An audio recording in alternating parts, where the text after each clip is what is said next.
Le Fashion Post toujours à Val d'Isère en mode enquête intensive pour faire ce crossover entre le lifestyle, la mode et la gastronomie.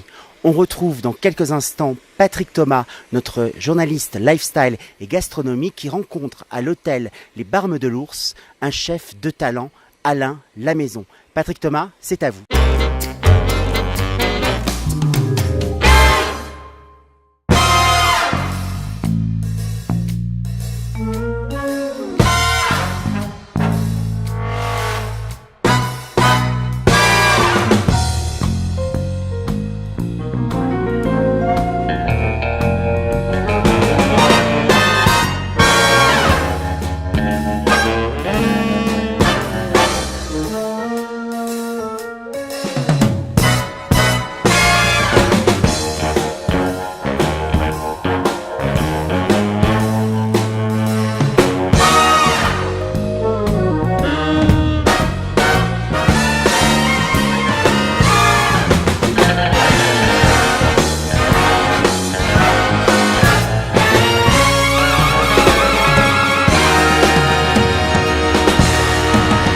Patrick Thomas pour le Fashion Post, toujours au Val d'Isère et cette fois-ci dans l'un des restaurants de l'hôtel des Barmes de l'Ours, à la table de l'Ours, accueilli par son artiste culinaire Alain Lamaison. Bonsoir. Bonsoir Patrick.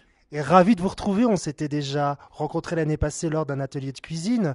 Alors pouvez-vous nous présenter les restaurants, puisqu'il y en a deux, il y a la rôtisserie et la table de l'Ours, et également vous présenter aux lecteurs et aux lectrices du Fashion Post.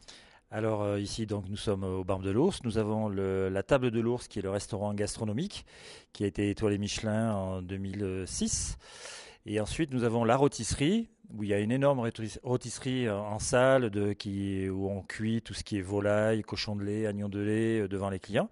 Nous avons un petit coin savoyard pour les fondus, les amateurs de fondus ou pour ceux qui ne veulent pas sortir quand il y a trop mauvais temps, qui dégustent une raclette ou une fondue savoyarde.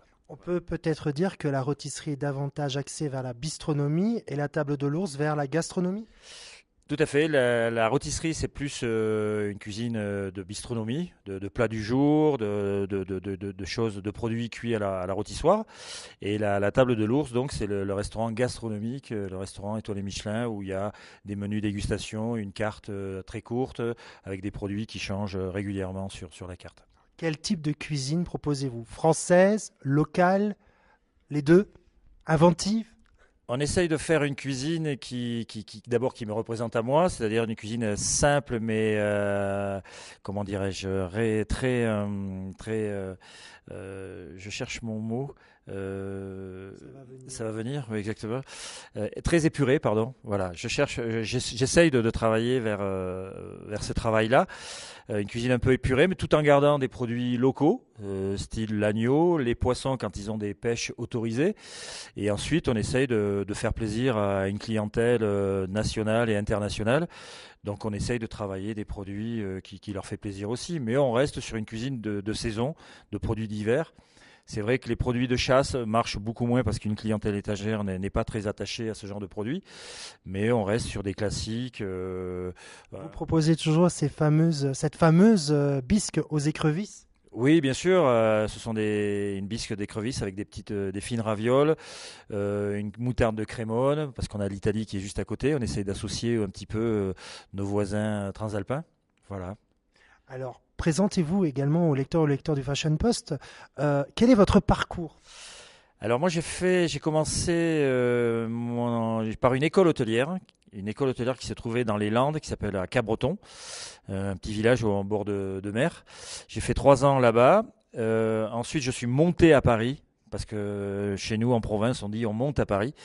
Et j'ai travaillé dans différents restaurants, Moreau-Gaudry, la table du marché, et ensuite le bistrot 121 qui était un restaurant très réputé à l'époque.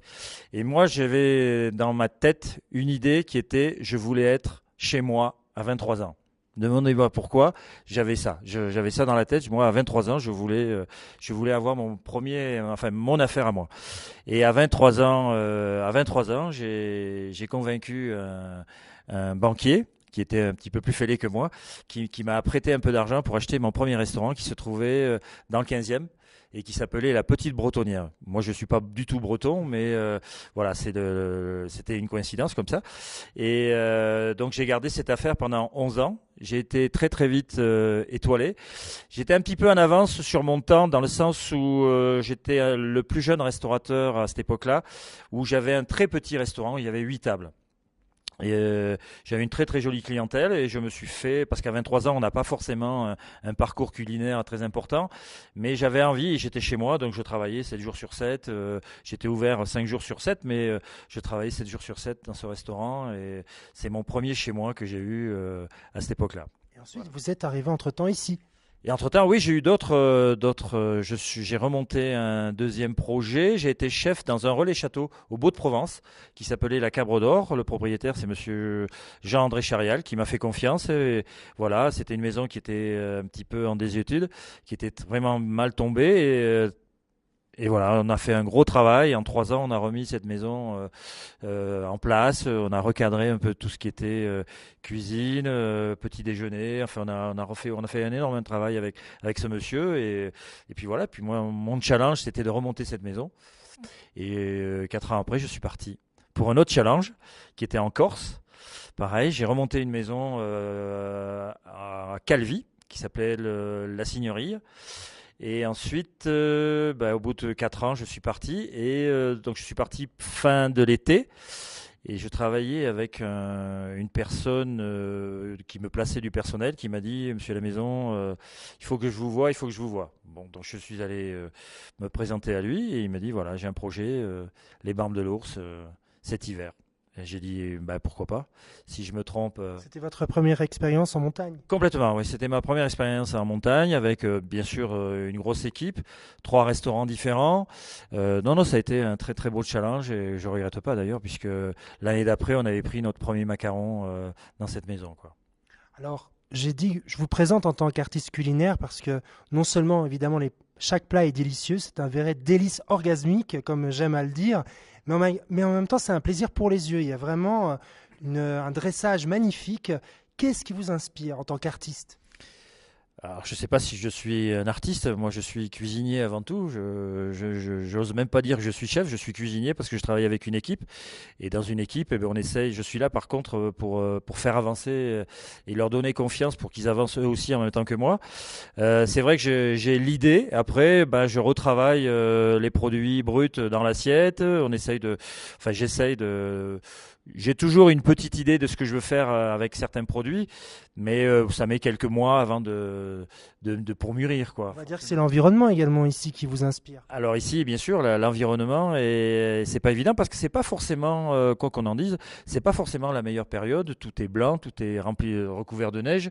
Les produits, il faut aller les chercher dans la vallée, et il faut se tenir malgré tout le long de l'année au courant de ce qui se passe, et ce qui se fait, avec qui on va travailler.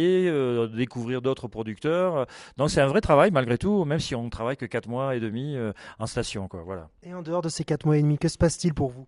Je travaille je me repose un peu, mais je travaille aussi pour le groupe donc, qui est propriétaire des Barbes de l'Ours, donc qui ont un golf à Montélimar et qui dans l'avenir, il y aura certainement d'autres affaires qui vont ouvrir.